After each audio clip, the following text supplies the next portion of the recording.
Morning everyone. We are getting into April right now and I want to give you guys an update. So the last 2 months of March is what I would call like prime powdery mildew season, at least in my area. Temps are in like the high 60s, low 70s, lots of kind of mildew in the morning. We had a we had several days where it's just kind of like a light overnight sprinkling. We had several days of that.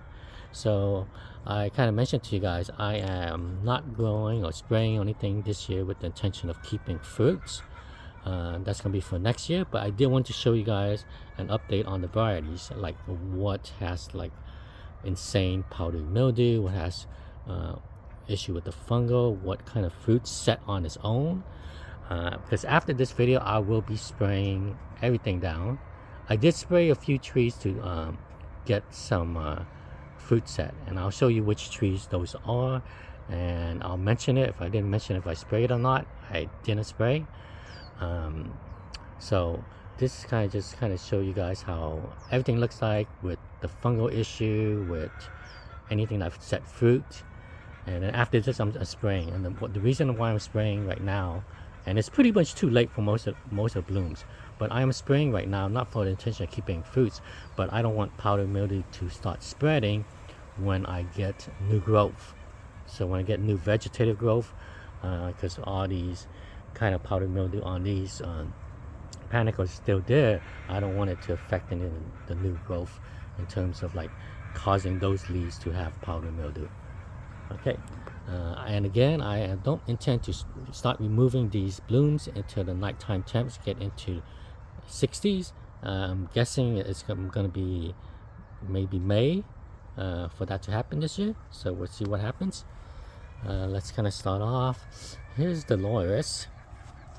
You can see the powdery mildew beginning to creep up. This variety is very prone to powdery mildew. Even with some spraying, I remember it had powdery mildew also. I did no spraying on this one. Okay. Here's Super Julie. Kind of seeing a bit of that powdery mildew. Here is Sunrise. This one looks pretty clean. This side looks like it's catching it. So this side right here looks like powdery mildew is kicking in. Here is Sweet Tart, and the Sweet Tart, you could see there are some fruit sets. I know you can see that. See that little nubbin?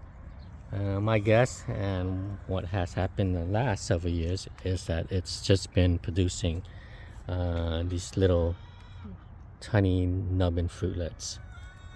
So at least it kind of shows that potential where it's getting powdery mildew and everything, but it's setting fruits through it.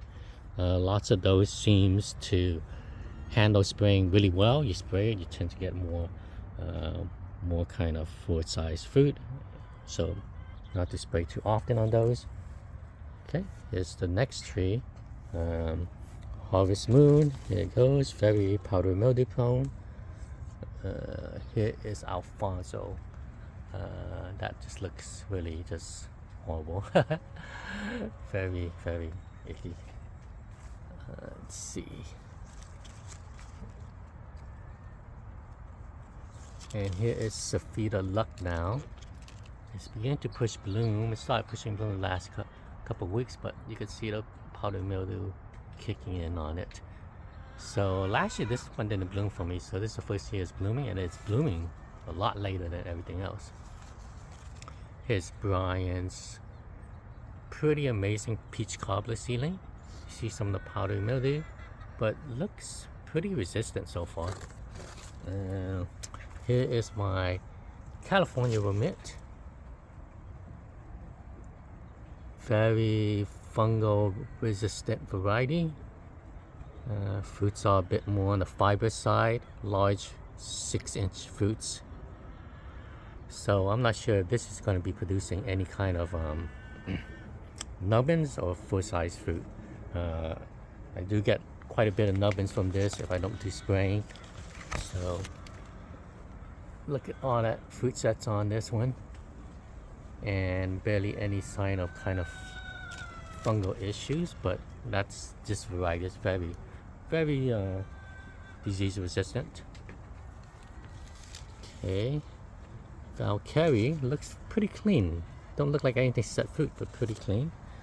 There's 2 fruitlets on a Bromchimea. Not sure if that's gonna end up being a full-size fruit, but 2 fruitlets there.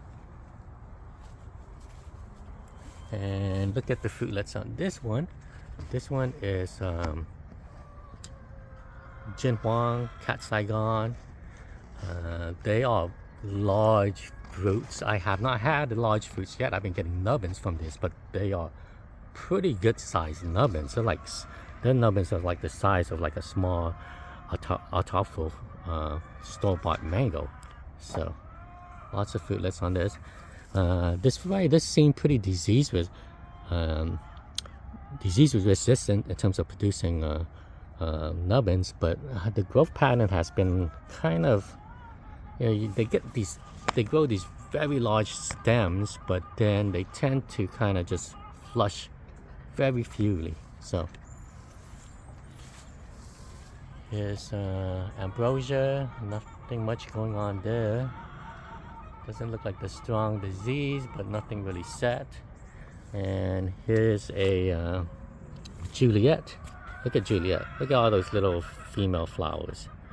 My only problem with Juliet is that it sets all these little fruitlets and then they are dropped. So my theory on that, and still working through it, is that there are some varieties that produce nubbins, and nubbins react differently. Some nubbins, they just crack like crazy. You're never gonna get a ripe fruit from it. An example of that is Nam Duck Mine number 4. Many of the Thai varieties do that. And then there are some nubbins that are like tiny, just miniature version of the fruit. They end up ripening properly. They just don't have no seed embryo. Example of that would be like something like a sweet tart. And then there are some varieties where I believe that the nubbins just prematurely drop no matter what. Like it just doesn't end up getting to the stage of ripening. It doesn't crack, but it doesn't end up in the stage of ripening, and they just all drop. And I think a lot of the Julie lineage does that. Like my Super Julie does that like crazy. And when I look at those fruits, they're all just nubbins that drop before they even get a chance to ripen. That's my theory, but again, I need a lot more time to kind of see what it does. So this Juliet does this every year that I ran into the last that I have had it, and they set fruits to like sometimes pretty decent size, and then 1 week would just all end up dropping, and they were all kind of nubbins. So if you look at the seed embryo. Okay, here's a diamond. Here's some fruitlets here. I think they're all gonna drop though. Okay, let's see. Here's more of the Saphida Lucknow, and you can see lots of stems that have not pushed any kind of bloom panicles, and some that has. Peach, nope, that's not peach cobbler. This is pineapple pleasure. Blooms are already kind of done on it. Same thing with my Maha. These are my Maha with some new grafted varieties of Maha, like new strains, I'm hoping. Again, kind of damaged. My experience with Maha, it will probably rebloom, and that rebloom probably will set the fruit, some fruitlets. So let's keep on going. This is orange sherbet. Kind of see, and again, guys, this is without spraying. Just kind of keep that in mind. Don't be like kind of disappointed in terms of you seeing the disease on all this stuff, because this is without spraying, and for the most part of coastal California, you will need to definitely spray. Okay, Giselle right here. Most of it, I think most of it got damaged from wind and so forth. This is guava Saint Alone. Some Super Julie here. Oh, and here's a Sassy Love. I think it's pushing out more blooms, but yeah, look at that. Okay, Malika. Malika seems like a pretty resistant. I mean, it's still getting powdery mildew right now, but pretty resistant overall in terms of as a variety for the blooms. So here's another sweet tart. You see these fruitlets covered in powdery mildew. Again, at least in my area, I don't think I would get any kind of healthy full-size fruit on sweet tart without spraying. That's been my experience from the last few years, where I have tried to kind of let it just set fruit on its own with minimal spraying. You know, one spraying a month. I think you probably would need a few more spraying with sweet tart. Here's the rootstock itself. This is the Verne, Manila. It does get Verne, Manila does get powdery mildew. It ends up producing a mixture of like lots of nubbins and some full-size fruits, but you know, it's always consistently producing for people because it pops out these kind of nubbin sized fruits. And if you guys aren't familiar with that, I have several videos on it. It's essentially what happens in California is that we get a lot of these fruitlets that never develop any seed embryo. And because of that, they just end up being these little miniature, tiny size fruit. Some varieties make it to full maturity fine. It's just like a miniature fruit. Some don't. So take a look at that if you haven't. And here is St. Maui. And St. Maui, this tree itself, I have sprayed this tree. Quite at least two or 3 times already. So I would like to get some fruits from this St. Maui. It is such a vigorous grower, but even with how vigorous it is, even with the heavy bloom panicles, you see it's weighing down the branches. And this probably just happened recently in terms of weighing down the branches. It was actually a bit more vertical the last before recently. So that had been sprayed. Along with spraying this, I end up hitting some of the other varieties also. This is Sassy Love, a variety I do not recommend for us in California, but I do get lots of questions on this. You might as well just go with a sweet tart, not a Sassy Love. They just are a bit slower growing, a bit more fungal prone from what I've seen, so not something I would recommend. Here's a bloom of California Remit, and again, that's my own kind of house variety I've been growing. It's a variety I grow to eat mostly green. They produce long 6-inch fruitlets, pretty disease resistant, excellent green eating mango, not a great ripe eating mango due to the fibers. And look at this, a little bit of powdery mildew on here, but it's probably going to set some sort of fruitlets out of this. Okay, this is a Fallon. It's a Thai variety. Here's a lemon zest. So, I mean, I thought I've been growing lemon zest, but I haven't. So, this is the actual true lemon zest. This have had spraying, but I've been surprised how clean it looks, even with the spraying, because lots of times I have heard that with lemon zest, even with the spraying, it doesn't really seem to help. But it's been pretty clean so far. Here's some signs, a little bit early signs of powdery mildew, but overall, at least with spraying on lemon zest, the flowers has looked pretty clean. I'm trying to see this. I don't think I see any kind of female hermaphrodite flowers yet, so we'll see what happens.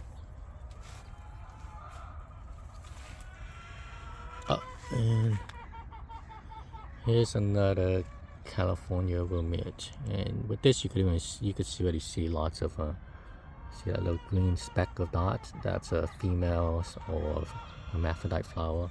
So tons of it on it already.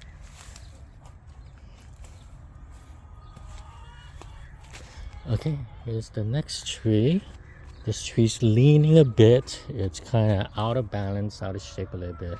I'm gonna have to do some major pruning on it after this blooming season is over. But you want to take a look at all these fruitlets. This is my California romit. Again, I'm not sure if it's gonna produce a healthy fruit or nubbins, but it kind of shows you how disease resistant some varieties are, and they produce to do everything without any kind of spraying, and then some they just don't, right? So let's take a look at here's a Dupree Saigon.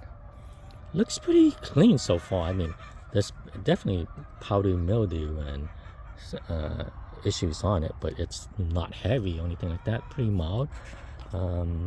I do see some female flowers, so maybe this will be the year it sets some kind of fruit. Let's see. Not really sure, and I'm not even sure I'm gonna keep it. Most of it I'm gonna be removing. The only one I'll probably be keeping is these California romit right here. I mean, and I'm keeping it to kind of slow down the variety. There's several varieties grafted on here. The varieties I want to kind of slow it down a bit. Those branches I leave the fruits on, and I kind of try to let the other varieties catch up to it. Okay, here is Bombay. This one looks extremely horrible. Looks kind of similar to the Alfonso. Very, very horrible looking. So here's another Cat Saigon, Jin Huang, but look at it. It's always setting these nubbins to it, and they're pretty, like I mentioned, they're pretty large sized nubbins. They don't seem to split either. Pretty large sized nubbin, like the size of a small toffle.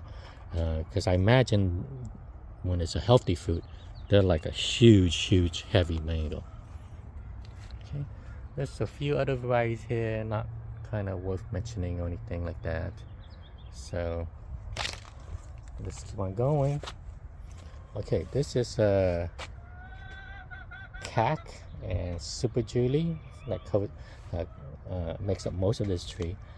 The bloom's been so heavy, the branches has been really weeping down, and you can see I didn't feel like tying it up, so I kind of just put I stacked up some pots. These are a bunch of 15-gallon pots I stacked up and just kind of let it lean on it. But I did something interesting for this one. I sprayed one side with copper and sulfur, and this is the side that I sprayed. So I sprayed this side. It's just experiment because there was so much blooms. I did want to see how disease resistant it was, how it handled spraying, and very, very clean. Like the browning you see is mostly just spent blooms. So the browning you see is mostly just spent blooms. So the spraying one looks very clean. So this is kind of like the difference of spraying and not spraying if you guys are considering it. Here's the side with no spraying. You can see the PM. You see all the gray stuff. Here's a pretty bad looking one. Here's another bad looking one. So big difference, right? Like this is no spraying, and you see all these fungal kind of gray patches everywhere, splotches. And then here's one with spraying, and again there is some browning and stuff, but it's mostly just, like I said, spent blooms.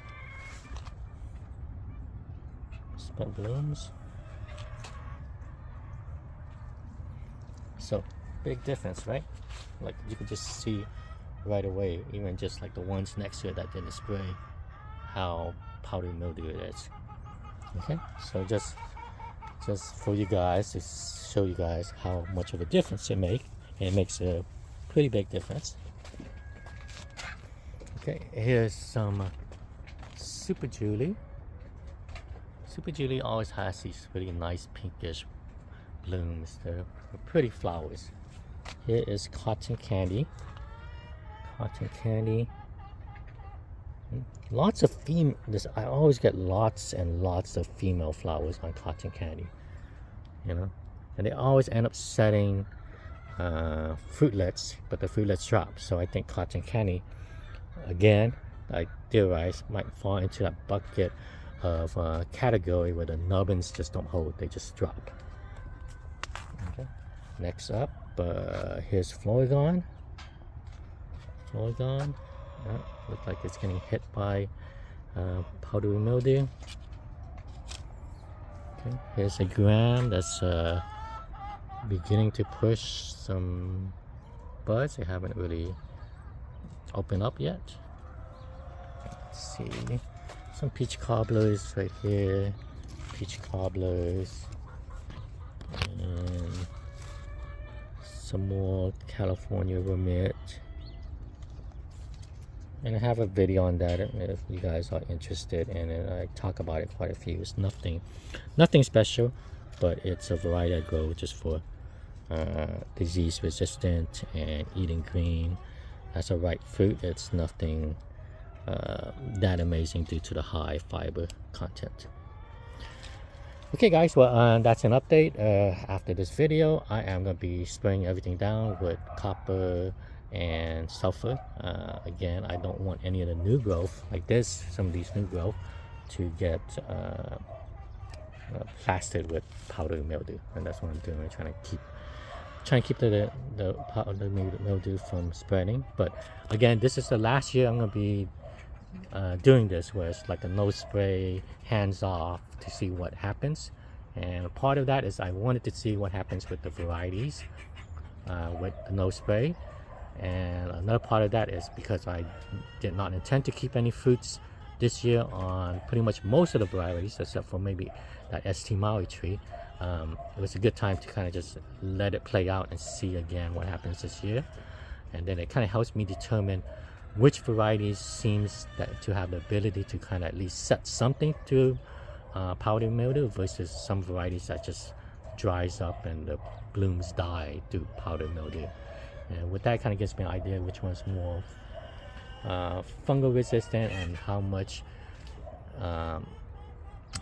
the spraying of copper and sulfur helps on it. So okay, so next year I'll be spraying all this down, and we're gonna see what's gonna just completely set fruit. I am hoping to get some really great vegetative flush this year. That's what I'm hoping for, crossing my fingers on that we'll get a good year for vegetation. Okay, thanks everyone.